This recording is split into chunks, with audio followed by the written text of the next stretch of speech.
નમસ્કાર, એશિયાના સૌથી જૂના અખબાર મુંબઈ સમાચારના ડિજિટલ પ્લેટફોર્મ પર આપનું સ્વાગત છે અને હું છું જીગર પંડ્યા। નજર કરીશું મહત્વના સમાચાર ઉપર। દેશમાં ફ્રી અને નિષ્પક્ષ ચૂંટણીના મુદ્દાને ધ્યાનમાં રાખીને કોંગ્રેસે ઈગલ ટીમની રચના કરી। પ્રયાગરાજ મહાકુંભમાં વસંત પંચમીના અમૃત સ્નાન માટે મોટી સંખ્યામાં ભક્તો ઉમટ્યા। અમૃત સ્નાન માટે તંત્ર દ્વારા વિશેષ વ્યવસ્થા કરવામાં આવી હતી। મુખ્યમંત્રી ભૂપેન્દ્ર પટેલના હસ્તે વડોદરાના પીપળિયામાં બરોડા પબ્લિક સ્કૂલનું લોકાર્પણ કરવામાં આવ્યું।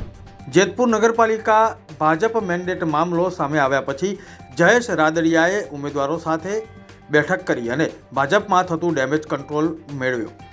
જયેશ રાદડિયાના અંગત એવા પૂર્વ પ્રમુખની ટિકિટ કપાઈ હતી। આખરે બીજેપી દ્વારા આપવામાં આવેલા 42 ઉમેદવારો નગરપાલિકાની ચૂંટણી લડશે।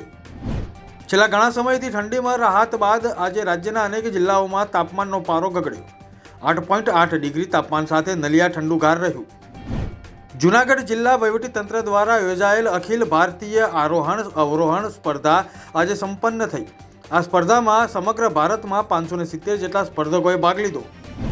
ડાંગમાં સાપુતારાના માલેઘાટ પાસે એક ખાનગી ટ્રાવેલ્સ બસની ઊંડી ખીણમાં ખાબકી હતી।